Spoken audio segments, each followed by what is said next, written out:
Hey everyone, it's Andrew Klavan. I have a new book coming out. It's called The Truth and Beauty. This book is of immense importance to me. I hope you will read it and find it to be important to you as well. The subtitle is How the Lives and Works of England's Greatest Poets Point the Way to a Deeper Understanding of the Words of Jesus. And I wanted to talk about the book with my son, Spencer Klavan, the host of the Young Heretics podcast, because we've been talking about these issues endlessly for years. As long as I can remember, really. I mean, we've been on hikes and mused about the Romantic poets, and from that to scotches and cigars and talking about this stuff. I know this is something that you're so passionate about. I mean, it is your field of academic expertise, really, and you've distilled it into this great book. This really, it's a rip-roaring good read, which is, people might not expect that out of a book about English poets and dandies. But as we've discussed, it's these big personalities in this crucial time that's a lot like ours. They're writing some of the best poetry in the world. I mean, Keats's Ode to Autumn alone is worth the price of the book, just understanding what that poem is about. But here's my next question for you, which is, what on earth does any of this have to do with Jesus? This is a book about Jesus, right? I mean, ultimately, this is about understanding the Gospels, understanding why they matter, why they transform the whole world. Why does that come out of the Romantic poets? Well, my argument, and it's an argument that I share with other critics of these poets, is that they're dealing with the problems of unbelief, the problems that the idea that radical politics can solve everything, the idea that gender roles don't matter, the idea that science is the answer to all our problems and everything is made out of material and there is no spiritual life. And they have found themselves separated from the spiritual underpinnings of the world. And these poets, everybody else was saying reason, it's the age of reason, now we're going to be enlightened by reason. These poets, especially these poets, are saying, yes, but I'm in here. I have this interior world, and it's in interaction, it's in collaboration with the creation. Coleridge, the most brilliant of them all, the most intelligent of them all, said we're in collaboration with the great I am, and they started to rediscover in a new way, for a new age, how to talk about that.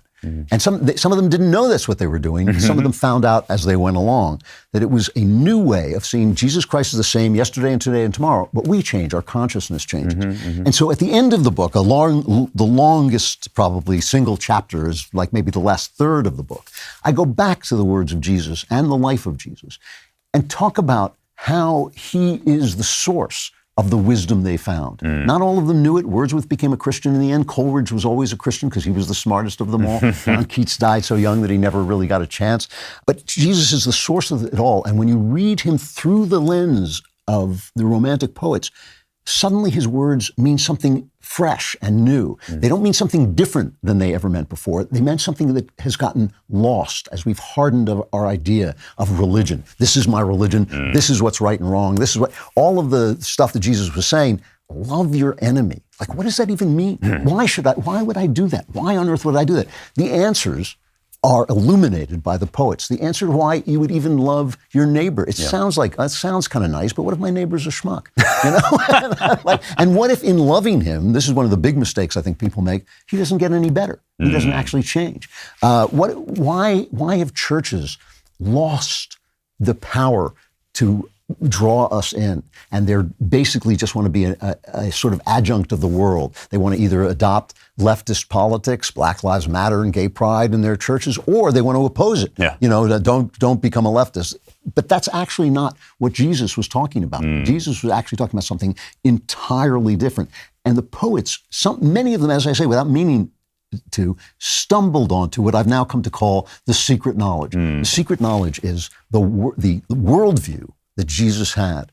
And what I try to do is, by looking at Jesus in a new way, a different way, I try to get to know him, which was your suggestion. You said to me... It's my fault, yeah. Yeah, it's your fault. People can write address all complaints to Spencer, not Klavan. Yeah. Exactly. You said you're trying to understand a philosophy, but you should try and get to know a man. And when you try and get to know a man, what happens? When you know somebody, you can see the world a little bit through his eyes. When you see things through Jesus' eyes, obviously none of us can do it all the way, though we try to get closer to it all the time.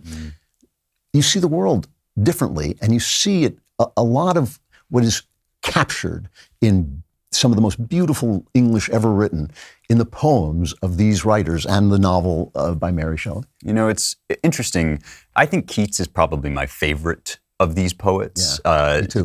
You know, died young, turned out some of the most brilliant poems in the language, and yet in your book, what you're describing really becomes clear through the life of Wordsworth. I think it's a wonderful, sort of fresh understanding of why Wordsworth found his faith, why he became the Christian that he became. Because you have, in the Prelude, for example, you have him wandering through France as the revolution is basically, you know, desecrating the churches and looking back and realizing that that was the root. Of course, that was the root of a lot of what's going wrong now, as you say. There's plenty of, you know, the materialism, the godlessness, like all of that. We know what's wrong.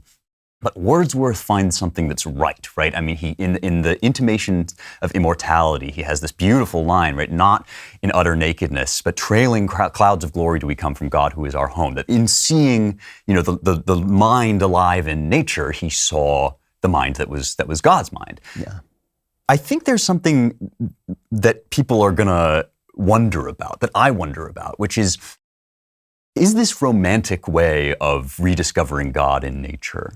Is that just nature worship? Do you know what I mean? Like, because of course, you're right to insist on Jesus as kind of the key to all of this, but not all of them understood that. So what's the difference there? Yeah, that's a great question. Yeah. One of the things I say is that the poets looked at godless nature and Christian truth looked back at them. And I think that's the key is you can explain the meaning of Jesus, you know, meanings of Jesus.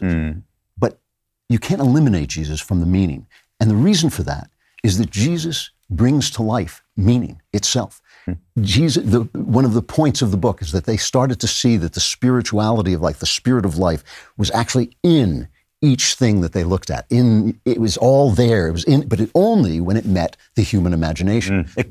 That's what brought it to life. It comes right back to what we began with on that balcony so many Right. months ago, years ago now, which is that it's about the personhood, right? It's about the character of a human person and not some vast floating abstract spirit. Exactly. Yeah. Personhood, the incarnation, is the meaning. And everything Jesus does has a meaning. He tells parables that have meanings and all this stuff, but they can't exist without the parable, and his meaning can't exist without him. And I would say, philosophically speaking, instead of the idea that I'm trying to find a natural, which was some of the poets were trying to find a natural explanation for this supernatural truth. But what I'm saying is, no, you cannot have one without the other. Yeah. And Jesus' incarnation is the key to the whole thing. It explains a lot about women. It explains a lot about science. It explains a lot about politics. Once you understand that this human being was the incarnation of the living God, everything starts to make sense. And that's why Wordsworth, who was really the only one who lived a long time, they all died so young, Wordsworth is the one guy who kind of makes that journey, starting as a radical, thinking that the French Revolution is going to change everything. He makes the journey back to Christianity. And I think the Christianity that he saw and the Christianity that Coleridge saw, who was the most brilliant of them all, is the Christianity I'm talking about, this secret knowledge of what Jesus was actually talking about that I think we need to rediscover in a new age. Once again, the book is called The Truth and Beauty, How the Lives and Works of England's Greatest Poets Point the Way to a Deeper Understanding of the Words of Jesus. It is out from Zondervan in early April, but I hope you will go and pre-order it on Amazon or wherever you pre-order your books so Zondervan knows that you're excited to get it. And if you want to hear more of Spencer and I talking about this, I will join him on his podcast, The Young Heretics, and we will have a deeper conversation about the truth and beauty.